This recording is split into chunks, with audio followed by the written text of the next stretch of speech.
कोठरी आपको नई नई जानकारियों के साथ सीख देने का प्रयास कर रहा हूँ। एक सीनियर सिटीजन होने के नाते मैंने कई विषयों पर खोज की है, एक बुक भी लिखी है। राजनीति समाज सेवा के साथ साथ कुछ नया करने की ललक हमेशा रहती है। इसी ललक में मैं अभी एक ओल्ड एज होम बनाने जा रहा हूँ, जो कि आनंदधाम INT.com के नाम से वेबसाइट भी है। इसी कड़ी में आज एक नया विषय सोना बनाने की विधि के बारे में आप लोगों को बताने जा रहा हूँ। मेरा निवेदन है कि आप इस चैनल को सब्सक्राइब करें, शेयर करें, लाइक करें, ताकि मुझे आगे बढ़ने का प्रोत्साहन मिले व मैं आपको निरंतर नई नई जानकारियां देता रहूं। साथ ही आपके मित्रों को भी ऐसी जानकारियां मिलती रहे।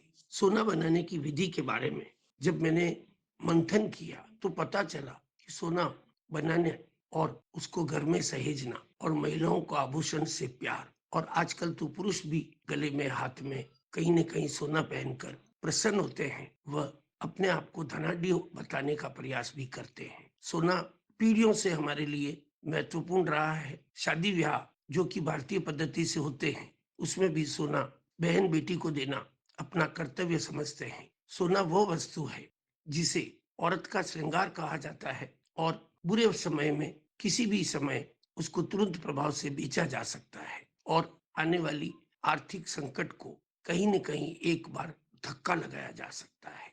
इसीलिए सोने का महत्व बहुत है और आज इसी महत्व को आगे बढ़ाते हुए आप लोगों की जानकारी में कुछ नई रचनात्मक सीख दे रहा हूं।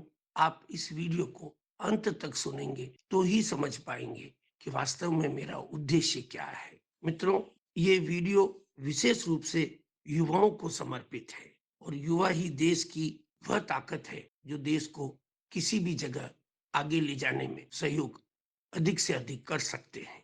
सोना कैसे बनता है, सबसे पहले ये जानकारी जानना आवश्यक है। एक भारतीय श्री राजेश मेहता, जो कि राजेश एक्सपोर्ट्स कंपनी के मालिक हैं, वेलकम भी स्विट्जरलैंड के बलरेना शहर में सोने की रिफाइनरी स्थित है। इसकी क्षमता हर साल 2000 मैट्रिक टन सोना रिफाइन करने की है।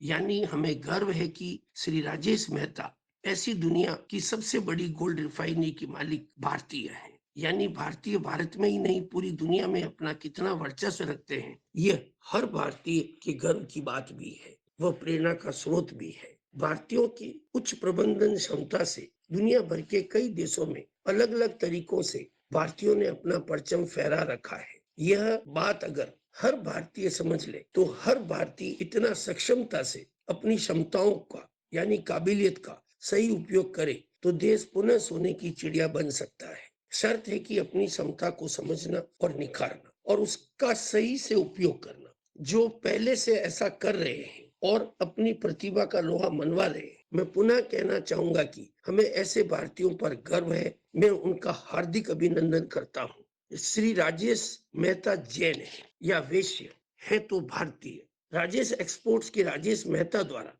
एक दैनिक अखबार को दिए साक्षात्कार में बताया कि खदान में आमतौर पर सोना मिश्र धातु के रूप में मिलता है या फिर विभिन्न अवयस्क के रूप में ये पाया जाता है।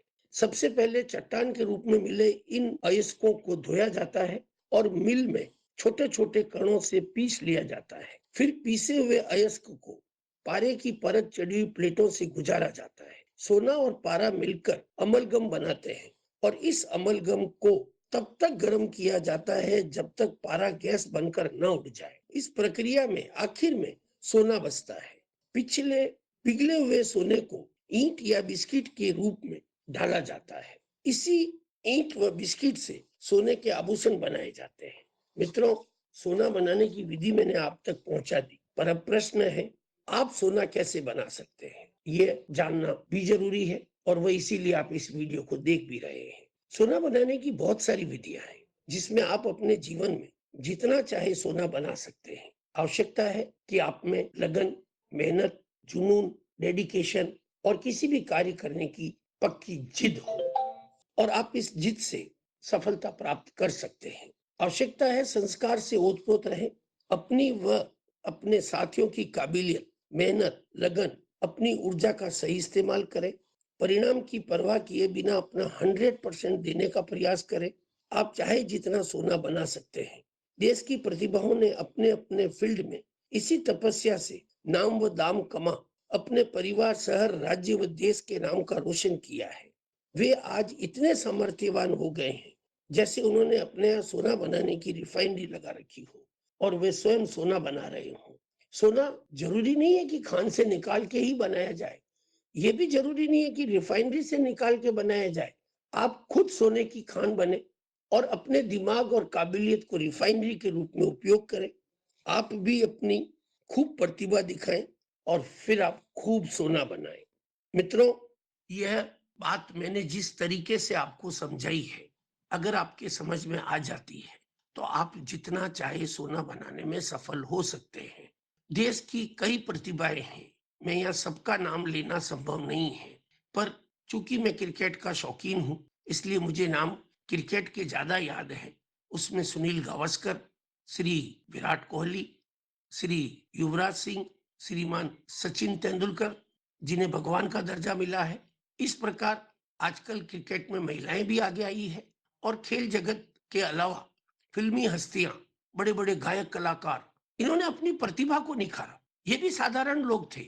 मुझे यह कहने में नहीं चूकना चाहिए कि महेंद्र सिंह धोनी किसी पहाड़ी एरिया से, छोटे परिवार से आए थे और आज वे खुद सोने की खान साबित हो रहे हैं। तो मित्रों, जब वो खुद सोने की खान साबित हो रहे हैं तो आप भी ऐसा कर सकते हैं। सिर्फ अपना ध्यान किसी मिशन पे लगाएं, उस मिशन में को पूरा करें, उस मिशन में तब तक खो जाए जब तक वो मिशन सफल ना हो। असफलता से ही सफलता का रास्ता खुलता है। किसी जगह डरने और घबराने की बजाय अपने किसी विशेष क्षेत्र में आगे बढ़े। चाहे आप कर्मचारी हैं, चाहे आप उद्योगपति हैं, चाहे आप व्यापारी हैं, चाहे आप स्टूडेंट हैं, हर फील्ड में सोना पड़ा है, निकालने वाला चाहिए। तो मित्रों, मैंने आपको सोना बनाने की विधि अपने तरीके से बताई है। आशा है आपको पसंद आई होगी और यह विशेष रूप से पुनः कहना चाहूंगा कि आज की युवा पीढ़ी को प्रेरित करने के लिए मैंने ये एपिसोड तैयार किया है। आशा है आपको पसंद आया होगा और अगर आपको पसंद आया है तो आप स्वयं सोने की खान बने। मेरा ये एपिसोड अपने आप सफल हो जाएगा। इसे शेयर, लाइक करना ना भूले, इसे सब्सक्राइब करना ना भूले, क्योंकि इसी प्रकार के सामाजिक उद्देश्यों को लेकर मैं आपके पास पुनः उपस्थित होऊंगा और मैं विश्वास दिलाता हूं कि आपको किसी भी जगह, कभी भी, किसी भी एपिसोड से निराशा नहीं होगी और आपको प्रेरणा मिलेगी और वही प्रेरणा आपके जीवन में काम आएगी। मित्रों, मैं एक सीनियर सिटीजन हूं, मेरे पास अनुभव है, पर अब आप जैसी ऊर्जा मेरे पास होना संभव नहीं है। परंतु इस अनुभव और ऊर्जा के मेल से अगर कोई नया रास्ता निकलता है और किसी का इसमें भला होता है तो मेरा उद्देश्य पूरा होता है। मित्रों, धन्यवाद। Thank you.